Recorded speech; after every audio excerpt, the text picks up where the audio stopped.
ও নূহ শোনো, যে আমি আল্লাহকে আল্লাহ বলে মানে না, তোমাকে নবী বলে মানে না, যে দিন মানে না, ইসলাম মানে না, সে কেমন করে তোমার সন্তান হতে পারে? ও তোমার ছেলে হতে পারে? সুতরাং আমি আল্লাহ নারাজ হয়ে গেছি, ওকে আর তোমার সন্তান হিসাবে ধরি না, আমি আল্লাহ ওর নামটা কেটে দিয়েছি। ও নূহ নবী, দ্বিতীয়বার আর তোমার ওই ছেলের জন্য আমার কাছে আর সুপারিশ করবে না। নূহ নবীর জামানায় এক বৃদ্ধা মহিলা হাজরাতে নূহ নবীর কাছে গেলেন, গিয়ে বললেন, হুজুর আমাকে একটু আমি আপনার কাছে এসেছি হুজুর, একটু ঈমান কবুল করার জন্য। হাজরাতে নূহ নবী সে সময় তাকে আস্তে আস্তে কালেমা শরীফটাও পড়িয়ে দিলেন, দিয়ে বললেন, বেশ কিছুক্ষণ তিনাকে নসিহত করলেন, তাসাউফের শিক্ষা দিলেন, দিয়ে বললেন, মা সামনে একটা বন্যা আসছে মা। আপনারা জানেন তো নাকি নূহ নবীর জামানায় খুব বন্যা হয়েছিল, এই ওয়াজ আপনাদের জানা আছে, তবু একটুখানি ভাই বললো বলে বলছি। তো হযরতে নূহ আসলাম বললেন, মা সামনে একটা বন্যা আসছে মা, আর এই বন্যাতে আমার আল্লাহ পাক পাপী মানুষদেরকে সব ধ্বংস করে দেবেন। তবে মা আমি একটা নৌকা বানাচ্ছি। নূহ নবীর জামানায় নূহ নবী নৌকা বানিয়েছিল, জানেন তো আপনারা? এই ওয়াজ আমি পূর্বের ক্যাসেটেও করেছি। এক পালোয়ানকে নিয়ে আসা হয়েছিল, এসে সে নূহ নবী ওই নৌকা বানানোর জন্য গাছ এনে দিয়েছিল, প্রচুর ওয়েট, প্রচুর ভারী, হাতি পর্যন্ত নিয়ে আসতে পারে না পালোয়ান। আমি ওয়াজ করেছি ভাই বাবাজি আমার ভাইয়েরা, যে এত বড় পালোয়ান ছিল যে বাবাজি আমার ভাইয়েরা, জি আকাশের মেঘমালা থেকে বৃষ্টি, মেঘেতে ঠোঁকা দিয়ে বৃষ্টি খাত, বৃষ্টি পানি খেতেন, আর নিজের হাতখানা সমুদ্রের নিচে ভরে দিয়ে একেবারে সমুদ্রের নিচে থেকে মাছ তুলে নিয়ে আর সূর্যের লাইটে গরম করে ভুনা করে খেয়ে নিতেন। ওয়াজ আমি পূর্বের ক্যাসেটে করেছি, আপনারা শুনতে পাবেন, মিডিয়া আছে, সব চলছে, সার্চ করলে পেয়ে যাবেন। যাই হোক, অত বিস্তারিত আলোচনায় যাচ্ছি না, খালি যে ভয় নিয়ে বলছিলাম, আল্লাহর ভয়, তাকওয়া, এটা বলতে গিয়ে এই প্রসঙ্গটা একটু টেনে নিয়ে এলাম। তো মা নূহ নবী বললেন, মা এই সামনে একটা বন্যা আসছে মা, এই বন্যাতে আমার আল্লাহ সবকে ধ্বংস করে দেবেন, নির্মূল করে দেবেন, শেষ করে দেবেন। সেদিনে এই আমার এই নৌকাতে যারা উঠবে তারাই একমাত্র বাঁচবে, বাকি আর কেউ বেঁচে থাকবে না। তো মা তুমি তো ঈমান কবুল করেছো, তুমি আমার কিন্তু ওই দিনে নৌকাটাই উঠে পড়বে। তাহলে হুজুর আপনি তো নৌকায় উঠতে বলছেন, আমি তো বৃদ্ধা মহিলা, আমার তো বয়স হয়ে গেছে, কবে কি ঘটনা ঘটবে, কিভাবে হবে আমি তো অত বিস্তারিত জানতে পারবো নি। তো সামনে আমার বাড়ি হুজুর, একবারে জরাজীর্ণ বাড়ি হুজুর, একেবারে ছিটে বেড়া বাড়ি, জরাজীর্ণ কুঠুরি একটা ছোট্ট বাড়ি, ওতে আমি থাকি। তবে যখন আপনি সংবাদ পাবেন তার আগে একটু আমাকে সংবাদটা পৌঁছে দেবেন। নূহ নবী বললেন, মা যাও, চিন্তা করতে হবে না, আমার সহচর অনুচরের ভেতর থেকে কাউকে দিয়ে তোমাকে আমি সংবাদ পৌঁছে দেব। এই কথা বলে নূহ নবী তিনাকে ছেড়ে দিলেন। ব্যাস, এত রনিয়া নৌসওয়ান জামাকেরা, হে আমার মুরব্বিয়ানেরা, বাবা রাসূল রেখে দিয়ে কিতাবের মধ্যে পাওয়া যায়, বুড়িমা আস্তে আস্তে আস্তে আস্তে নিজের গন্তব্যস্থলের দিকে রওনা হয়ে গেলেন। বুড়িমা নিজের কুঠুরির ভেতরে জরাজীর্ণ কামরার মধ্যে চলে গেলেন। রাত আসে দিন যায়, দিন আসে রাত যায়। বেশ কিছুদিন কেটে গেল। বেশ কিছুদিন কেটে যাওয়ার পরে আমার আল্লাহর হুকুম হয়ে গেল, আমার আল্লাহ জানিয়ে দিলেন, নূহ নবী, ও নূহ, এবারে আমি আল্লাহ বন্যা দেব। কেন তুমি আমাকে বলেছিলে যারা ঈমান কবুল করে না তাদেরকে আপনি ধ্বংস করে দেন, দুনিয়া থেকে নাম নিশানা মিটিয়ে দেন। ও নূহ, তুমি আমার কাছে বদদোয়া করেছিলে আর সেদিনে আমি আল্লাহ তোমাকে কথা দিয়েছিলাম বন্যা দিয়ে শেষ করব, ধ্বংস করব, নির্মূল করে দেব। এই নূহ নবী শুনে রাখো, আমি আল্লাহ এবারে বন্যা দেব, যাও দেরি করো না, নৌকার ওপরে সকলকে তুলে নাও।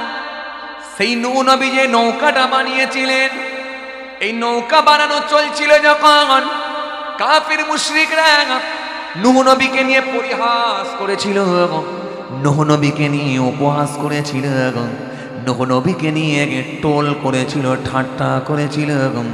ও নূহ, দরিয়া তো এখান থেকে বহু দূরে, কেমন করে এত বড় নৌকা নিয়ে যাবে টেনে?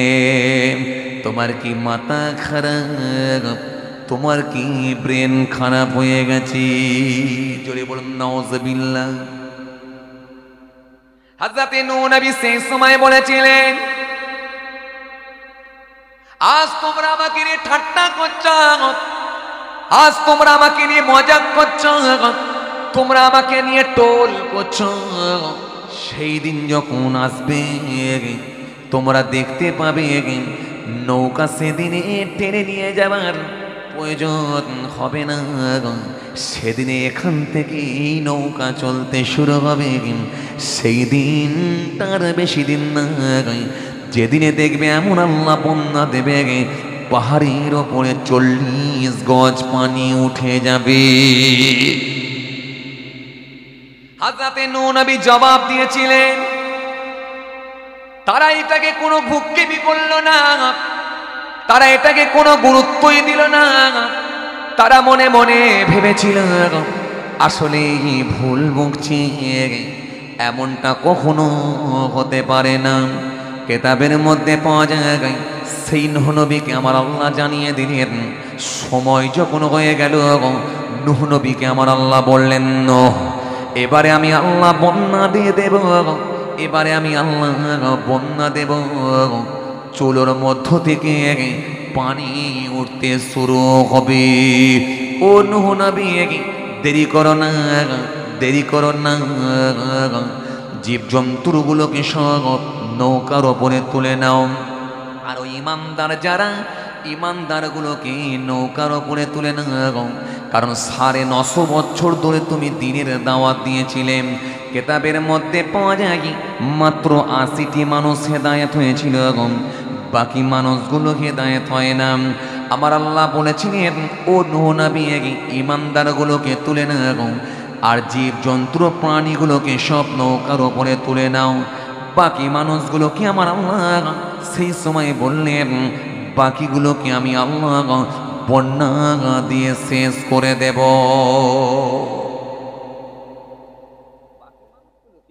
বন্যা দিয়ে নির্মূল করে দেব, শেষ করে দেব। ও নূহ নবী, নূহ, দেরি করো না, সবকে তুলে নাও। যারা ঈমান কবুল করেছে তুলে নাও, জীবজন্তুর প্রাণীগুলোকে তুলে নাও, নৌকার উপরে চাপিয়ে নাও। হযরত নূহ নবী রেডি হয়ে গেলেন, তৈরি হয়ে গেলেন, নৌকার উপরে তুলে নিলেন।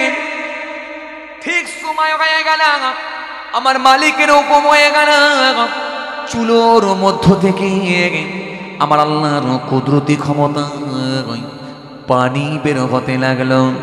এত পানি, এত পানি, এত পানি, এত পানি, সব ডুবে গেল। ঘর বাড়ি সব ডুবে গেল, আর জমি জায়গা সব ডুবে গেল। এমনকি পাহাড়ের উপরে 40 গজ পানি উঠে গিয়েছিল। কিতাবের মধ্যে পাওয়া যায়, নূহ নবীর সন্তান সেই দিনেতে ঝরঝর, সেই দিনেতে ওই পানির ওপরে সাঁতার দিতে লেগেছিল, পানির ওপরে সাঁতার কাটতে লেগেছিল। নূহ নবীর সন্তান সেদিনে পানির ওপরে সাঁতার দিতে লেগেছিল। হযরত নূহ নবী সেই সময় বলেছিলেন, হে আমার সন্তান, হে আমার ছেলে, আজকের দিনে কেউ বাঁচবে না, আজকের দিনে কেউ বাঁচবে না। আজকের দিনে সবাই মৃত্যুবরণ করবে, কেবলমাত্র যারা ঈমান এনেছে, নৌকায় উঠেছে, তারাই বাঁচবে। বাকি আর কোনো মানুষ বাঁচবেন না। হে আমার সন্তান, তুমি আর দেরি করো না, নৌকার উপরে তুমি উঠে পড়ো। কিতাবের মধ্যে পাওয়া যায় সেই সময় কেনান বলেছিল, ও আমার আব্বাজি, আপনি টেনশন করবেন না, চিন্তা করবেন না, সামনে পাহাড় দেখা যাচ্ছে, ওই পাহাড়ে গিয়ে আমি উঠে পড়ব, পানি আমার কোনো ক্ষতি করতে পারবে না। সামনে পাহাড়ে গিয়ে আমি উঠব, পানি আমার কোনো ক্ষতি করতে পারবে না, এই পানি আমাকে মৃত্যু দিতে পারবে না। আপনি টেনশন করবেন না, চিন্তা করবেন না। ছেলে সাঁতার কাটছে, বাপ নৌকার ওপরে আছে, বাপ বেটাই কথোপকথন হচ্ছে, কথাবার্তা হচ্ছে। মুহূর্তের মধ্যে আমার আল্লাহর হুকুম হয়ে গেল, বিরাট একটা ঢেউ উঠল। ওই ঢেউতে নূহ নবীর সন্তান দরিয়ার নিচে পৌঁছে গেল, মারা গেল। পৃথিবী থেকে তার নাম নিশানা মুছে গেল। নূহ নবীর মনটা খারাপ হয়ে গেল, একটু ঝিমিয়ে গেলেন। মালিককে বললেন, ও আমার আল্লাহ, তুমি তো বলেছিলে তোমার সন্তানদেরকে আমি মারব না, তোমার আওলাদদেরকে আমি মারব না, তাহলে আমার সন্তান কি আমার আওলাদ নয়? বলে একটু মনটা বড় খারাপ হয়ে গেছেন। নৌকার ওপরে বসে পড়েছে। মুহূর্তের মধ্যে আমার আল্লাহ জানালেন, ও নূহ শোনো, যে আমি আল্লাহকে আল্লাহ বলে মানে না, তোমাকে নবী বলে মানে না, যে দিন মানে না, ইসলাম মানে না, সে কেমন করে তোমার সন্তান হতে পারে? ও তোমার ছেলে হতে পারে। সুতরাং আমি আল্লাহ নারাজ হয়ে গেছি, ওকে আর তোমার সন্তান হিসাবে ধরি না। আমি আল্লাহ ওর নামটা কেটে দিয়েছি। ও নূহ নবী, দ্বিতীয়বার আর তোমার ওই ছেলের জন্য আমার কাছে আর সুপারিশ করবে না। বুঝতে পারছে? আল্লাহ মানেনি, নবীর ছেলে হয়েও ছাড় পাইনি। পরিষ্কার ক্লিয়ার। দিন মানেনি, ছেলে হয়েও ছাড় পাইনি। কার? নবীর। এত বড় নবী একজন, আল্লাহ মানেনি, ছাড় পাইনি। কিন্তু নূহ নবীর ছেলে আর একজন ছেলে, যার নাম হল হযরতে সাম। নাম শুনেছেন না আপনারা? নবী সাম, হযরতে নূহ আসলামের ছেলে সাম কি দরজার মানুষ। দুই, এক ভাই জাহান্নামী হয়ে যাচ্ছে, আর এক ভাই আল্লাহর জান্নাতি হয়ে গেলেন। হযরতে সাম, কোন বর্ণনায় এসেছে তিনি একজন নবী ছিলেন, আবার কোন বর্ণনায় এসেছে না, নবী ছিলেন না, বরং তিনি একজন ধার্মিক ছিলেন, আল্লাহওয়ালা ব্যক্তি ছিলেন। যে সাম ৪,৫০০ বছর পরও কবর থেকে উঠে দাঁড়িয়েছিল। আপনাদের ওয়াজ শোনা আছে? হযরতে ঈসা রুহুল্লাহ সামকে জিন্দা করেছিলেন আল্লাহর হুকুমে। জি জি, হযরতে সাম তিনি ৪,৫০০ বছর পরে উঠে দাঁড়ালেন। জি ভাইরা আমার, বন্ধুরা আমার, সাথী মহব্বতের ভাইরা, ২৫৫ ফুট লম্বা ছিলেন। ২৫৫ ফুট লম্বা মানে ক হাত গো? হিসাব দিতে পারবেন কেউ? হিসাব দেওয়া যাবে, একটু সময় নিতে হবে, একটু সময় নিতে হবে। ২৫৫ ফুট লম্বা মানে কতটা হবে? এতটা হবে? হ্যাঁ, কি বলছেন?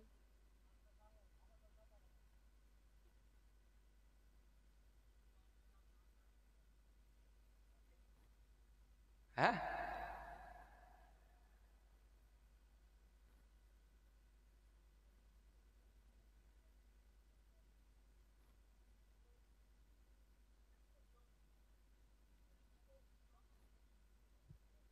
বাহ, মাশাআল্লাহ, খুব ভালো হিসাব করছে কিন্তু। আমি মাঝে মাঝে একটু ওই দিয়ে দিই শ্রোতার ওপরে, ওরা একটু গণনা করুক না। আমি তো 2-5 মিনিট রেস্ট পেয়ে গেলাম, কথা বলে না। জি চলুন ভাইরা আমার, 255 ফুট লম্বা। আজকে আপনাদের ঘুমের ঘোর পরে এসে যাচ্ছে, তো এখন হিসাব করতে গেলে আবার গোলমাল। কালকে ঠান্ডা বেড়ে নেই, যখন চায়ের দোকানে বসে বসে চা খাবেন হিসাব মেরে দেখবেন, দেখিনি ক হাত হচ্ছে। এই শামকে জিন্দা করেছিলেন আল্লাহর হুকুমে হযরত ঈসা রুহুল্লাহ। কথা বলতে গেলে ফের দেরি হয়ে যাচ্ছে, দেরি হয়ে যাচ্ছে। ও আল্লাহ, এ তো 2টো পার হয়ে গেছে গো।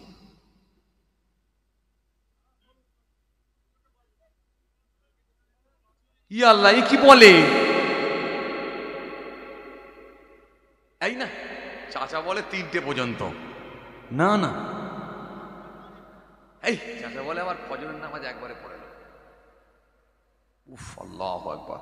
না না না, আবার পরে হবে, পরে হবে।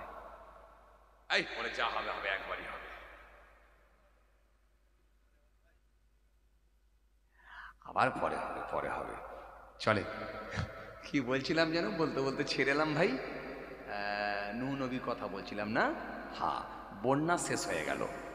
যেদিনে এই বন্যাটা হয়েছিল আপনারা ওয়াজেও শুনেছেন, সেই দিনটা কিন্তু আশুরার দিন, অর্থাৎ 10ই মহরম। 10ই মহরম ছিল, জি। আর নূহ নবীর নৌকাটা আস্তে আস্তে আস্তে আস্তে গিয়ে পাহাড়ে গিয়ে ঠেকে গেল। পানি শুকিয়ে গেছে, 6 মাস কেটে গেল। পুরো একেবারে জমিন আবার আগের ন্যায় ফের দেখা যাচ্ছে, পূর্বের ন্যায় দেখা যাচ্ছে। 6 মাস পরে নূহ নবীর মনে পড়েছে সেই বুড়িমার কথা। মনে আছে আপনাদের? এই মনে আছে আপনাদের? সেই বুড়িমার কথা মনে পড়েছে 6 মাস পরে। সর্বনাশ করেছে, যা বুড়ি মনে হয় আর বেঁচে নাই। আর বেঁচে থাকার কথা, যে নৌকায় ওঠেনে সে আর বাঁচবে?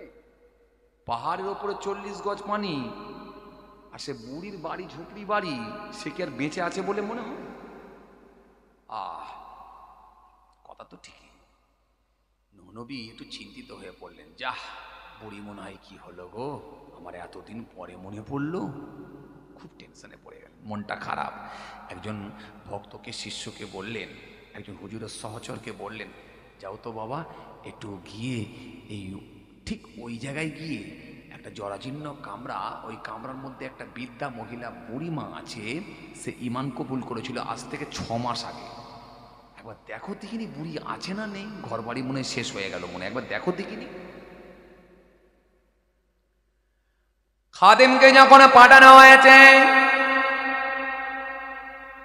হযরত নূহ নবী যখন পাঠিয়েছেন, খাদেম আর থাকতে না পেরে হুজুরের নির্দেশ অনুযায়ী, হুজুরের হুকুম হয়েছে বলে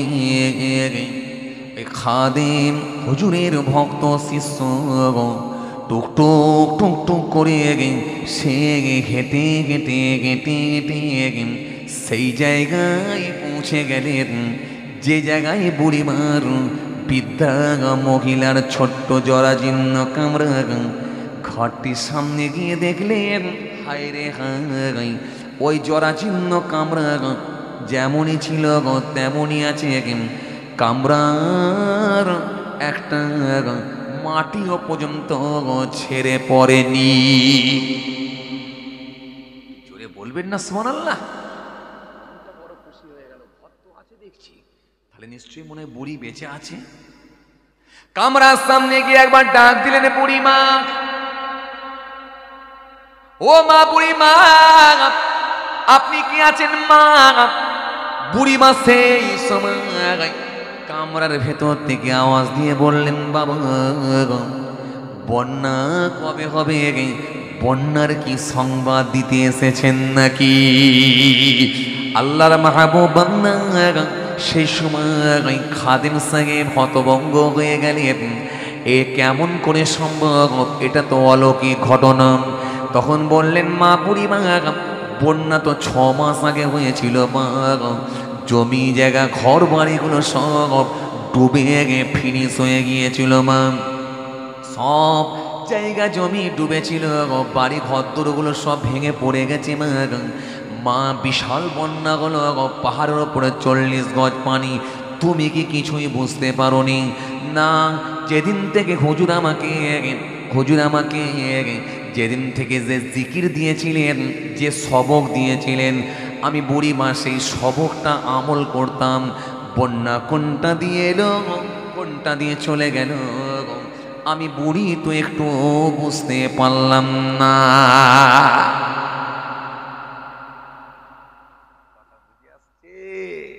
এটাই হলো আল্লাহর ভয় ভীতি। এই ভয় যদি ভিতরে ঢুকে যায় না, আর টেনশন নাই, আর টেনশন নাই। আপনার ভেতরে যখন আল্লাহর ভয় ভীতি ঢুকে যাবে, আপনি যেটুকু করবেন সেটাই সলিড সলিড সলিড কাজ হবে। ওই রকম দাঁড়িওয়ালার তো কোনো দরকার নাই যে সুদ ঘুষ আবার কি বল লটারি জুয়া কিছুই মানে না, তাহলে কি দাঁড়িওয়ালা হবে বাপ? এই যে ভয়, এই ভয় ভীতিটা ঢুকে গেলেই কাজ হয়ে যাবে। গেঁদার টান দিয়ে যদি বলে ওয়াকাব বাঁচিয়ে দেবো, লাভ কি হবে? কথা বলে না। আছে না আমাদের সমাজে কিছু ছিল, গেঁদার টান পর্যন্ত দিচ্ছে। হাইরে লজ্জা লজ্জা লজ্জা, মুসলিম কমিউনিটির লজ্জা, জাতির লজ্জা। বড় দুঃখের সঙ্গে বলতে হয়, আজকে যেভাবে অত্যাচার চলছে গোটা পৃথিবী জুড়ে, গোটা দেশ জুড়ে, গোটা বাংলা জুড়ে, সত্যি আজকে অন্তরে হৃদয়ে আঘাত লাগে। হাই রে হাই, পৃথিবীর দিকে তাকান, পৃথিবীর দিকে তাকান। জি, ফিলিস্তিনের মুসলমানদেরকে একেবারে শেষ করে দিল, পৃথিবীর মানচিত্র থেকে মুছে দেওয়া হলো ফিলিস্তিন। আহায়, কি নির্মম ভাবে অত্যাচার চলছে। আমি কয়েকদিন আগে সোশ্যাল মিডিয়ায় দেখছিলাম, এক বাপ চিৎকার করে কাঁদছে। ছোট্ট একটা বাচ্চা, 6 থেকে 8 মাস কি 1 বছরের হবে, এই বাচ্চাটাকে হাতে করে চাগিয়ে রেখেছে। বাচ্চাটার মুন্ডুবিহীন, মুন্ডু নাই, মাথাটা নাই, শুধু ধরটা আছে, আর চিৎকার মেরে কাঁদছে, মালিক হাসরের ময়দানে তোমার দরবারে জমা দিচ্ছি, হাসরের ময়দানে এই বাচ্চাকে আমি পেয়ে যাব। কি কাঁদছে! আহ, কি নির্মম ভাবে অত্যাচার চলছে সারা পৃথিবী জুড়ে। দেখে দেখে দেখে, ভারতের বিভিন্ন স্টেট, বিভিন্ন রাজ্যের দিকে তাকিয়ে দেখেন। আজকে উত্তরপ্রদেশের মানুষেরা অসহায়, তারা আজকে অসহায় ভাবে জীবনযাপন করছে। আরে থানায় গেলে তাদের কেস লাই না, সরকারি কোনো অনুদান পাচ্ছে না, বাসেতে ট্রেনেতে চলতে গেলে যেখানে সেখানে পিটিয়ে মারছে, মব লিঞ্চিং চলছে, হসপিটালে গেলে ট্রিটমেন্ট পায় না। আজকে তারা অসহায়, তারা অসহায়, তারা কি অবস্থায় যে জীবনযাপন করছে বলে বোঝানো যাবে না, যাবে না। আমি কয়েকদিন আগে দেখছিলাম, আহারে এক মহিলার শ্লীলতাহানি করেছে, সেই মহিলাটির আব্বা প্রতিবাদ করেছে, বাপ প্রতিবাদ করেছে, বাপকে সঙ্গে সঙ্গে গুলি করে মেরে দিল।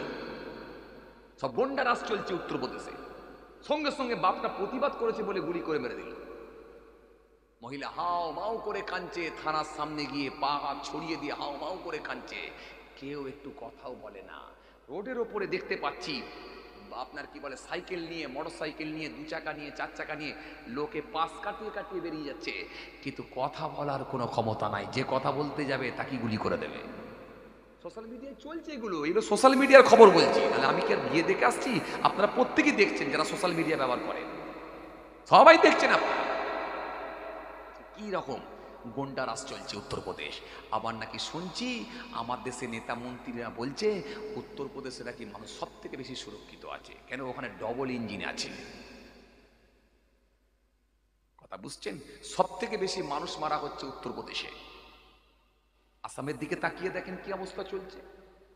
আজকে ভারতের মানুষ অসহায় হয়ে পড়ল। ওয়াকফ সংশোধনী বিল নিয়ে এসে, এই নয়া বিল নিয়ে এসে যেটাকে আইনে পরিণত করে মুসলমানদের পৈতৃক সম্পত্তি কেড়ে নেওয়া হলো। আপনি জানেন না আগামী দিনে এমন একটা সময় আসবে যে মুসলমানরা কবর দিবার জায়গা পাবে না। যেগুলো ওয়াকফের সম্পত্তি, যে